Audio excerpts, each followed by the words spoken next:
Welcome to UPSC universe. So Andhra Pradesh రాష్ట్రానికి సంబంధించి గత సెషన్లో ఆంధ్రప్రదేశ్ రాష్ట్రం సాధించిన విజయాలు, సో అచీవ్మెంట్స్ని చూసాం. సో మనం ఈ సెషన్లో ఆంధ్రప్రదేశ్ రాష్ట్రంలో తీసుకున్న పరిపాలనాపరమైన నిర్ణయాలు, సో అంటే అడ్మినిస్ట్రేటివ్ డిసిషన్స్, సో జనవరి 1వ తేదీ నుంచి డిసెంబర్ 31వ తేదీ వరకు జరిగిన ఈవెంట్స్ అన్నిటిని కూడా ఇక్కడ మనం డిస్కస్ చేస్తున్నాం. So first of all Aarogyasri. So Aarogyasri పరిమితిని 5 లక్షల నుంచి 25 లక్షలకు పెంచుతూ ఆంధ్రప్రదేశ్ రాష్ట్ర ప్రభుత్వం ఒక పరిపాలనాపరమైన నిర్ణయాన్ని తీసుకున్నది. రైట్. సో ఇది కూడా మనకు బాగా ఇంపార్టెంట్ అయిన అంశం. నేరుగా అడుగుతారు, ఆరోగ్యశ్రీ పరిమితిని ఎంత నుంచి ఎంతకు పెంచారు అని చెప్పి అడుగుతారు. 5 లక్షల నుంచి 25 లక్షలకు పెంచారు. అండ్ అదేవిధంగా ఆరోగ్యశ్రీ వివరాల నమోదుకు ఒక కొత్త యాప్ను కూడా అందుబాటులోకి తెచ్చారు. మరి ఈ యాప్లో రోగుల వివరాలు, వారి రిపోర్ట్స్కి సంబంధించిన సమాచారం ఎవ్రీథింగ్ నిక్షిప్తమై ఉంటాయి. భవిష్యత్తులో రికార్డ్స్గా ఇవి ఉపయోగపడతాయి. సో చాలామంది పేద ప్రజలు, అంటే బాగా చదువుకున్న వాళ్ళైతే రిపోర్ట్స్ అన్నీ దాచించుకోవడం, అవి ప్రిజర్వ్ చేసుకుంటారు. సో పేదలు ఆ పని చేయరు, కానీ అలాంటి వాళ్ళ సమాచారం కూడా నిక్షిప్తమై ఉంటుంది ఈ యాప్లో. సో ఆ విధంగా ఆరోగ్యానికి సంబంధించి ఈ కీలకమైన నిర్ణయాన్ని ఆంధ్రప్రదేశ్ రాష్ట్ర ప్రభుత్వం తీసుకుంది. నెక్స్ట్ దిశ దివ్యాంగ్ సురక్ష. సో ఇది వైజాగ్ మున్సిపల్ కార్పొరేషన్ వాళ్ళు అందుబాటులోకి తెచ్చినారు. సో ఇది మూగ అందుల దివ్యాంగులకు సంబంధించింది అన్నమాట. సో వాళ్ళకు ఎలాంటి సహాయం కావాలన్నా ఈ యాప్ ద్వారా లేదా టోల్ ఫ్రీ నంబర్ ద్వారా అధికారులను సంప్రదించి తమ తమ సమస్యలను పరిష్కరించుకునే అవకాశాన్ని కలిగి ఉంటారు. సో ఈ విధంగా మనకు దిశ దివ్యాంగ్ సురక్ష ఇది ఏ మున్సిపల్ కార్పొరేషన్లో ప్రారంభించారు అని చెప్పి అడుగుతారు. విశాఖపట్నంలో దీన్ని ప్రారంభించారు. అండ్ నెక్స్ట్ అదేవిధంగా ఆంధ్రప్రదేశ్ ఆర్థిక శాఖ ప్రత్యేకంగా డేటా అనాలిసిస్ సెంటర్ను ప్రారంభించింది. సో నేరుగా అడుగుతారు, 2-3 కోణాల్లో క్వశ్చన్స్ రావచ్చు. డేటా అనాలిసిస్ సెంటర్ ఏ మంత్రిత్వ శాఖ పరిధిలో స్టార్ట్ అయింది అని చెప్పి ఆర్థిక మంత్రిత్వ శాఖ పరిధిలో ప్రారంభమైంది. నెక్స్ట్ డేటా అనాలిసిస్ సెంటర్ లేదా దత్తాంశ విశ్లేషణ కేంద్రము ఏం ఉపయోగకరమైంది. సో ఎలాంటి ప్రయోజనము అనంటే ఇవి మనకు ట్యాక్సులు గవర్నమెంట్కి వివిధ రూపాల్లో డబ్బులు వస్తాయి. ఈ వివిధ వ్యవస్థల నుంచి నగదు చేరుతుంది. ఇలా చేరడంలో లీకేజెస్ ఏమైనా ఉంటే తెలియజేస్తుంది. లీకేజెస్ అంటే ఎవరైనా పన్ను ఎగ్గుడుతూ ఉన్నారా లేదా, ఇలాంటి లీకేజెస్ అనేవి తెలిసిపోతాయి. అండ్ నెక్స్ట్ అదేవిధంగా గవర్నమెంట్ ఎక్స్పెండిచర్లో లీకేజెస్, ఇప్పుడు ఖర్చు చేయడంలో కూడా మనకు అక్కడక్కడ మిస్యూజ్ అవుతూ ఉంటుంది. ఆ లీకేజెస్ అన్నిటిని కూడా విశ్లేషించడానికి ఉద్దేశించిన ఒక ప్రత్యేకమైన విశ్లేషణ కేంద్రంగా చెప్పుకోవచ్చు. సో ఆ విధంగా మనకు ఆర్థిక శాఖ దీన్ని అందుబాటులోకి తెచ్చింది. అండ్ నెక్స్ట్ అదేవిధంగా ఆంధ్రప్రదేశ్ కూడా కులగణన చేపట్టింది. సో దేశంలో మొట్టమొదటిసారిగా కులగణన చేపట్టిన రాష్ట్రము బీహార్ రాష్ట్రం. ఒరిస్సా రాష్ట్రం కూడా త్వరలో చేపట్టనుంది. దేశవ్యాప్తంగా కులగణన చేపట్టాలి అని చెప్పి కాంగ్రెస్ డిమాండ్ చేస్తూ ఉంది. సో ఇలాంటి సందర్భంలో ఆంధ్రప్రదేశ్లో 92 సంవత్సరాల తర్వాత కులగణనను చేపడుతూ ఉన్నది. సో ఈ విధంగా కులగణనకు సంబంధించి ఇటీవలే ఆంధ్రప్రదేశ్ తీసుకున్న నిర్ణయం ఏంటి, ఆ కోణంలో మనకు ప్రశ్న అడగవచ్చు. అండ్ నెక్స్ట్ అదేవిధంగా ఏషియన్ గేమ్స్ మనకి ఇటీవలే చైనాలో నిర్వహించిన ఆసియా క్రీడల్లో మంచి ప్రతిభ కనబరిచిన సాకేత్ మైనేని ఈయనకు గ్రూప్ 1 క్యాడర్ జాబ్ ఇవ్వాలి అని చెప్పి ఆంధ్రప్రదేశ్ రాష్ట్ర ప్రభుత్వం నిర్ణయించింది. రైట్. సో గతంలో పివి సింధు కూడా ఈ తరహా క్యాడర్ను కేటాయించారు. ఇప్పుడు సాకేత్ మైనేనికి కూడా గ్రూప్ 1 స్థాయి క్యాడర్ను కేటాయించారు. అదేవిధంగా రాష్ట్రంలో 6790 ఉన్నత పాఠశాలల్లో నైపుణ్య అభివృద్ధి కేంద్రాలు ఏర్పాటు చేయాలని నిర్ణయించినారు. సో పాఠశాల స్థాయిలోనే ఆ విద్యార్థులకు నైపుణ్యాలు పెరిగేలా చూస్తారు. సో దట్ వాళ్ళు డిగ్రీ అయిపోయిన తర్వాత ఉన్నత ఉద్యోగం కోసం ట్రై చేయొచ్చు, లేదా ఉన్నత చదువుల కోసం వెళ్ళొచ్చు, లేదా ఇక్కడ నేర్పించిన నైపుణ్యం సహాయంతో వాళ్ళు వృత్తి విద్యలోకి ప్రవేశించవచ్చు.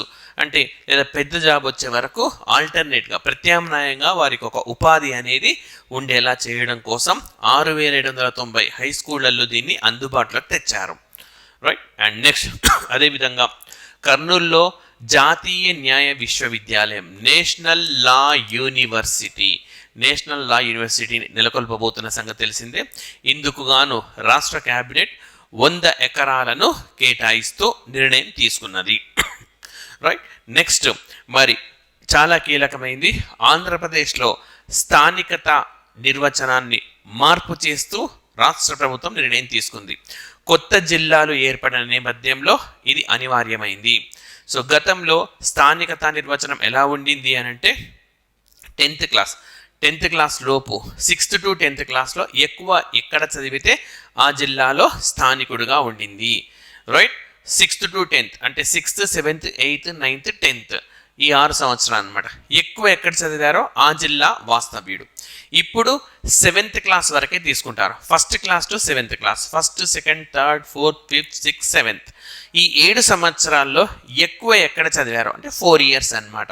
4 years ఎక్కువ ఎక్కడ చదివినారో దాన్ని స్థానికతగా తీసుకుంటారు. సో చాలా ఇంపార్టెంట్. నూతన జిల్లాలు, నూతన జోనల్ వ్యవస్థ వచ్చిన సందర్భంగా ఏ విధంగా దీన్ని మార్పు చేశారు అని మనకి ఎగ్జామ్లో క్వశ్చన్ అడిగే అవకాశం ఉన్నది. సో 7th క్లాస్ వరకు తీసుకున్నారు. సో తెలంగాణ రాష్ట్రంలో కూడా ఇదే పద్ధతి ఉంది. సో ఉమ్మడి రాష్ట్రంలో ఉన్నప్పుడు 10th క్లాస్ వరకు తీసుకునేవాళ్ళు. తెలంగాణలో కొత్త జిల్లాలో 2016లోనే ఏర్పాటు చేసుకున్నారు. అక్కడ 7th క్లాస్ వరకు తీసుకున్నారు. సేమ్ ఇప్పుడు ఆంధ్రప్రదేశ్ అదే పని చేసింది. నెక్స్ట్ మరి 21 బీసీ సామాజిక వర్గంలో ఒక 21 కులాలు ఉన్నాయి ఆంధ్రప్రదేశ్ రాష్ట్రంలో. అయితే ఈ బీసీ ఉపకులాలు కొన్ని జిల్లాల్లో బీసీలుగా లేవు. సో ఇది భౌగోళిక అంశాలపై ఆధారపడి ఉంది. సో ఇది ఒక ఇబ్బందికరంగా మారిపోయిన నేపథ్యంలో ఈ 21 బీసీ కులాలను రాష్ట్ర వ్యాప్తంగా అన్ని ప్రదేశాల్లో బీసీలుగానే గుర్తిస్తూ రాష్ట్ర ప్రభుత్వం ఒక నిర్ణయాన్ని తీసుకున్నది. సో ఎన్ని కులాలు అని చెప్పి అంటాడనమాట. బీసీలకు సంబంధించిన 21 కులాలు. ఆ కులాలను నేర్చుకోవాల్సిన అవసరం ఏం లేదు మనకు. అండ్ నెక్స్ట్ అదేవిధంగా మరి చాలా ఇంపార్టెంట్, అక్టోబర్ 31, 2023న ల్యాండ్ టైటిలింగ్ యాక్ట్ అంటే పట్టాలు ఇచ్చే కార్యక్రమం, చట్టం అన్నమాట, ఒకటి అందుబాటులోకి వచ్చింది.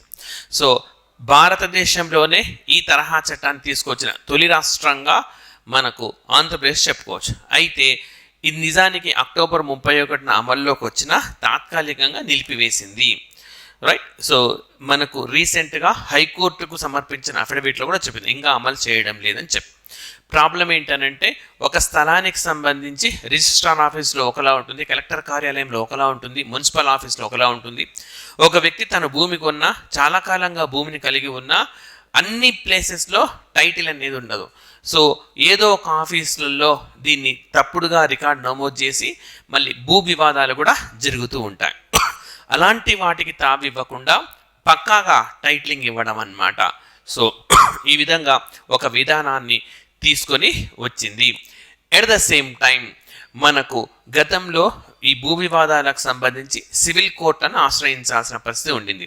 అలా కాకుండా జిల్లా స్థాయిలో ఒక ట్రిబ్యునల్, రాష్ట్ర స్థాయిలో మరొక ట్రిబ్యునల్, ప్రత్యేక ట్రిబ్యునల్ని ఆంధ్రప్రదేశ్ రాష్ట్ర ప్రభుత్వం ఏర్పాటు చేసింది. అండ్ నెక్స్ట్ అదేవిధంగా మధురవాడలో ఒక కొత్త ఐటీ బిజినెస్ పార్క్ ఏర్పాటుకు ఆంధ్రప్రదేశ్ రాష్ట్ర మంత్రివర్గం ఆమోదం తెలిపింది. సో ఇది మనకు 3వ కొండ దగ్గర అన్నమాట. సో ఇందుకు గాను 2300 కోట్ల పెట్టుబడులను పెట్టనుంది. సో మనకు 18.93 ఎకర్స్ ల్యాండ్ విస్తీర్ణంలో ఇది రానున్నది. నెక్స్ట్ అదేవిధంగా international commission on irrigation and drainage. So ఇది చాలా ముఖ్యమైనది. భారతదేశంలో కేంద్రంగా ఇది పనిచేస్తూ ఉంటుంది. సో చాలా కాలం కింద ఏర్పాటు చేశారు దీన్ని భారతదేశంలో. హిమాచల్ ప్రదేశ్లో దీని హెడ్ క్వార్టర్ ఉంటుంది. మరి ఇది తన 25వ సమావేశాన్ని నవంబర్ 2 నుంచి నవంబర్ 8 వరకు విశాఖపట్నంలో నిర్వహించినారు.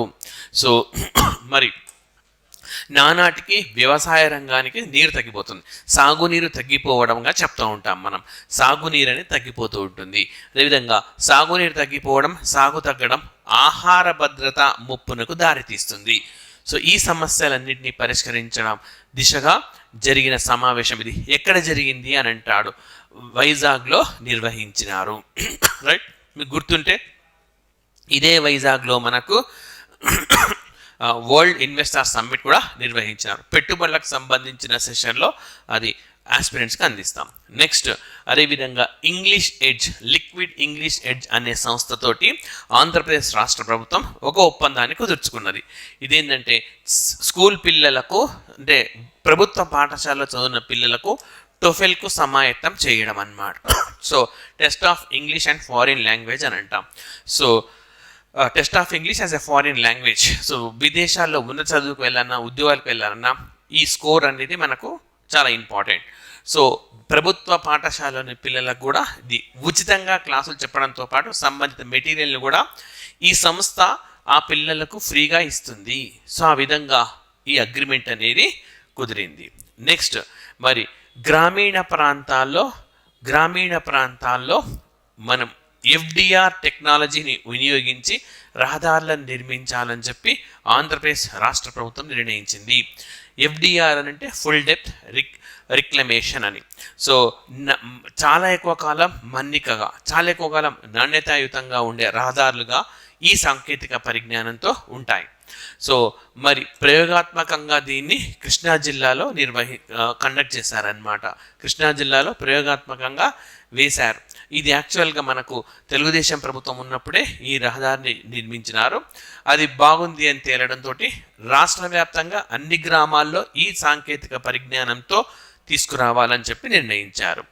అండ్ రైట్, ఫోర్త్ ప్రయోగాత్మకంగా మనకు రానున్న రోజుల్లో మొత్తం గ్రామీణంలో సుమారుగా 500 కిలోమీటర్లు అనుకోండి, 456.76 కిలోమీటర్స్.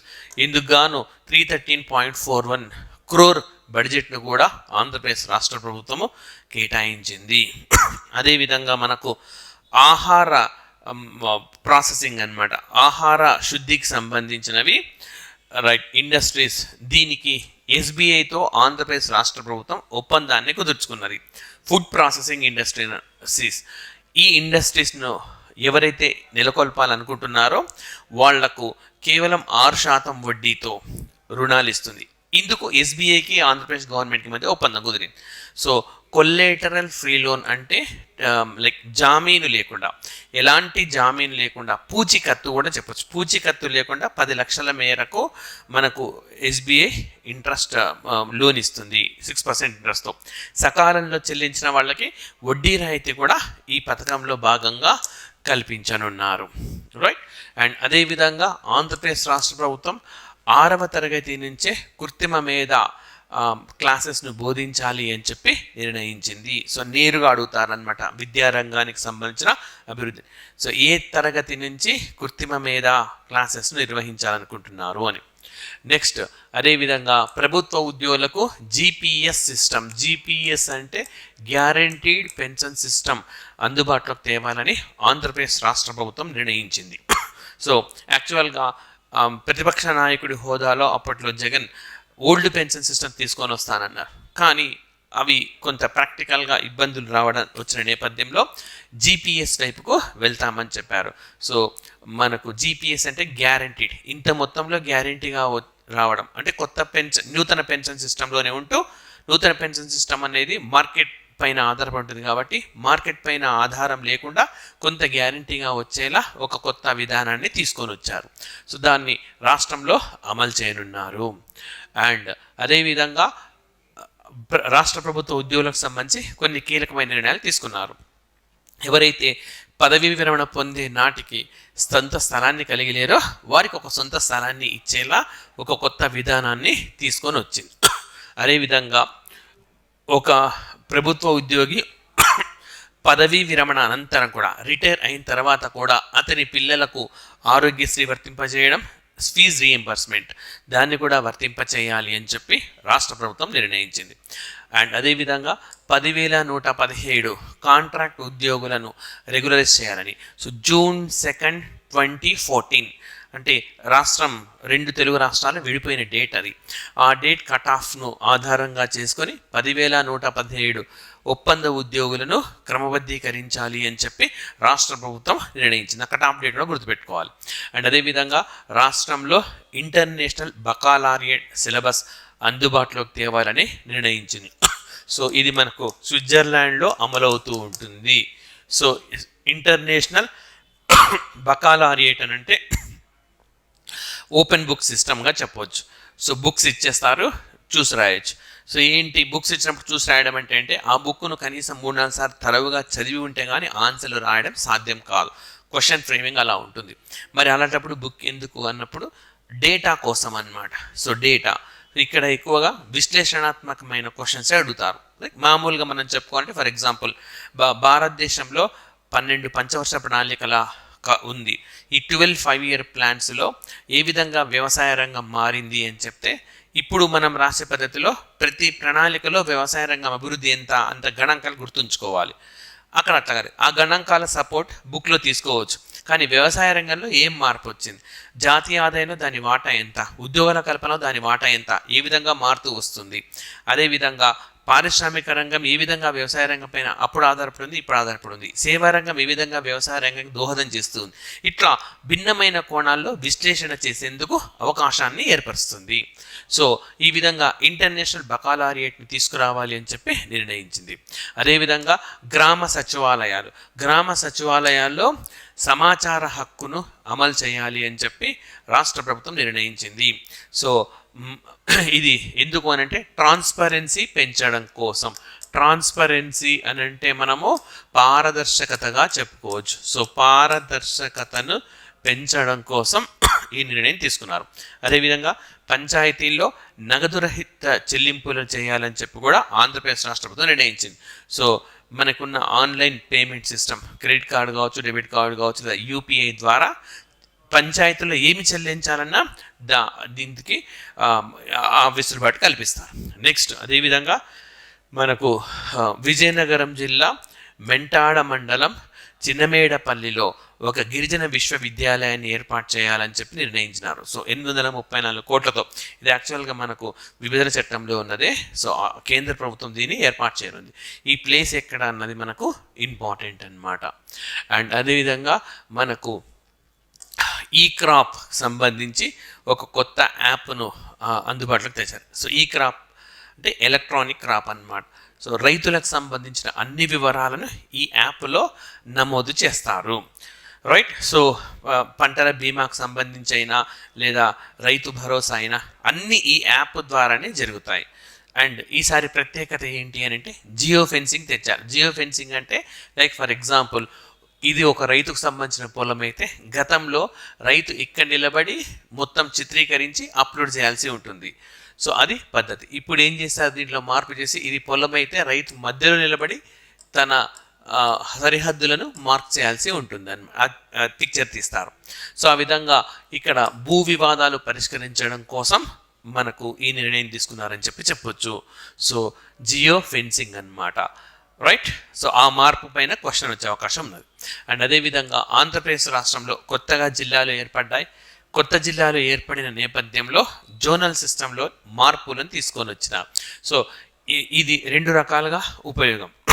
సో మీరు ఏ జిల్లా వారు ఏ జోన్ కిందకి వస్తారో తెలిసిపోతుంది. మనకు గ్రూప్ 2 కానీ ఇది జోనల్ పోస్టులు కాబట్టి. రెండవది వచ్చేసి మనకు ఎగ్జామినేషన్లో కూడా మ్యాచ్ చేయమని వచ్చు, లేదా ఒక జిల్లా ఇచ్చి ఏ జోన్లో వస్తుందని అడగవచ్చు. సో జోన్ నెంబర్ 1లో మనకు పూర్తిగా ఉత్తరాంధ్ర జిల్లాలు ఉన్నాయి. శ్రీకాకుళం, విజయనగరం, పార్వతీపురం, మన్యం, విశాఖపట్నం, అనకాపల్లి. అదేవిధంగా రెండవ జోన్లో Alluri Sitaramaraju, east Godavari, Kakinada, doctor BR Ambedkar, Konaseema. అదేవిధంగా 3వ జోన్లో వెస్ట్ గోదావరి, ఏలూరు, ఎన్టీఆర్, కృష్ణ. 4వ జోన్లో గుంటూరు, పల్నాడు, బాపట్ల, ప్రకాశం, నెల్లూరు. 5వ జోన్లో ఇక్కడి నుంచి మనకు రాయలసీమ జిల్లాలు వచ్చేసినాయి. సో తిరుపతి, చిత్తూరు, అన్నమయ్య, వైఎస్ఆర్. అండ్ ఆరోది వచ్చేసి మనకు నంద్యాల, అనంతపూర్, కర్నూలు, శ్రీ సత్యసాయి. సో ఈ బెల్ట్ ఈ విధంగా 6 జోన్లు అనేవి ఉన్నాయి. సో ఇవి మనకు ఆంధ్రప్రదేశ్ రాష్ట్రానికి సంబంధించిన పరిపాలనా అంశాలు, అడ్మినిస్ట్రేటివ్ ఇష్యూస్. సో మరొక అంశంతో నెక్స్ట్ సెషన్లో కలుద్దాం. So thank you very much.